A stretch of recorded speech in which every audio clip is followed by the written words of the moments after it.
चलो विद्यार्थी मित्रों धोरण 9 गणित प्रकरण 10 हेरोनનું સૂત્ર અને સ્વાધ્યાય 10.1 ની અંદર દાખલા નંબર 4 જોશે। તો મિત્રો એક જ સૂત્રનો ઉપયોગ કરવાનો છે। અર્ધ પરિમિતિ મેળવતા તમને આવડે છે। અર્ધ પરિમિતિ એટલે a + b + c અને છેદની અંદર 2 અથવા બાજુ મળી ગઈ હોય ખાલી પરિમિતિ આપી હોય કોઈ પણ એક બાજુ મેળવી હોય તો ab + bc + c અને આમે પરિમિતિ લખવી। ઘણી વખત પરિમિતિ આપી હોય અને આપણે એક બાજુ મેળવવાની હોય તો આ દાખલાની અંદર એવું જ છે। જો બે બાજુ આપી છે એક ત્રીજી બાજુ પહેલા મેળવવી પડશે પછી આપને અર્ધ પરિમિતિ મળશે। તો ત્રીજી બાજુ કેમ મળશે?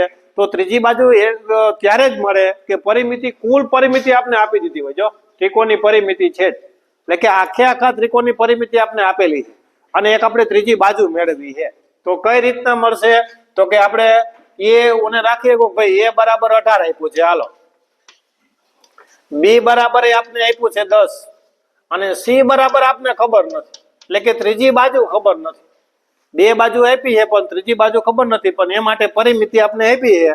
તો પરિમિતિ બરાબર પરિમિતિ ત્રિકોણની પરિમિતિ બરાબર a + b + c છેદમાં 2 નહીં હો, કારણ કે અર્ધ પરિમિતિ નથી પરિમિતિ છે।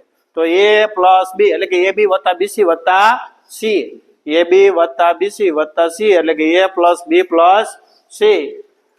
હવે પરિમિતિ આપને આપી દીધી છે। જો પરિમિતિ કેટલી આપી છે કે 42 અને બરાબર a એટલે 18 b એટલે 10 c આપને ખબર નથી તો પેલા એ મેળવી લેવાનું।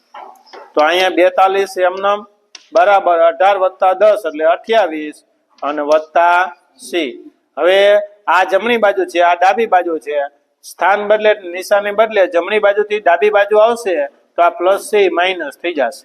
તો 42 - 28 બરાબર c। c બરાબર ચાલો કેટલા મળશે? તો 12 માંથી 8 જાય તો 4 અને 3 માંથી 1 જાય તો 3 માંથી 2 જાય તો 1, 12 માંથી 8 જાય એટલે 14 મળશે। કેટલા મળશે? ત્રીજી બાજુ મળી ગઈ। હવે ત્રીજી બાજુ મિત્રો મળી ગઈ એટલે અર્ધ પરિમિતિ મેળવી લ્યો। અર્ધ પરિમિતિ s બરાબર સૂત્ર મૂકવાનું a + b + c છેદમાં 2 પણ a + b + c શું છે તો એ તમને ખબર હોવી જોઈએ। તો કે પરિમિતિ છે તો સીધી પરિમિતિ મૂકવાની। અહીંયા બાજુના માપ હવે મૂકવાની જરૂર નથી, સીધું 42 ના છેદમાં 2 કારણ કે આપણે આપી છે એટલા માટે। 21 સેમી હોય તો સેમી અને મીટર હોય તો મીટર। ક્ષેત્રફળ માં જ મિત્રો યાદ રાખવાનું, સેમી હોય તો સેમી વર્ગ લખવાનો અને મીટર હોય તો મીટર વર્ગ લખવાનો। પણ અર્ધ પરિમિતિ ની અંદર સેમી હોય તો સેમી, બાજુમાં સેમી હોય તો સેમી અને મીટર હોય તો મીટર। હવે હેરોનના સૂત્ર પ્રમાણે આપણે જોઈએ તો હેરોનનું સૂત્ર પ્રમાણે ત્રિકોણનું ક્ષેત્રફળ બરાબર ત્રિકોણનું ક્ષેત્રફળ બરાબર વર્ગમૂળની અંદર s minus a s minus b અને s માઈનસ c। ચાલો s એટલે શું મળશે? તો કે s અર્ધ પરિમિતિ કેટલી મળી? તો કે 21। તો 21 માઈનસ પહેલું લ્યો 18, 21 માઈનસ બીજું શું મળ્યું 10 અને 21 માઈનસ 14 બરાબર ની નીચે જ બરાબર। ચાલો 21 મળશે તો 21 એમ સીધા 21। હવે 21 માઈનસ 18 કેટલા મળશે? 3 મળશે। 21 માઈનસ 10 કેટલા મળશે? 11 મળશે। 21 માઈનસ 14 કેટલા મળશે? 7 મળશે, કારણ કે 7 કરીને 21 14 કટ એટલે 7 વધ્યા। હવે આપણે જોડી બનાવવાની છે, બને તો બનાવવાની, ન બને તો પરાયણે નથી બનાવવાની।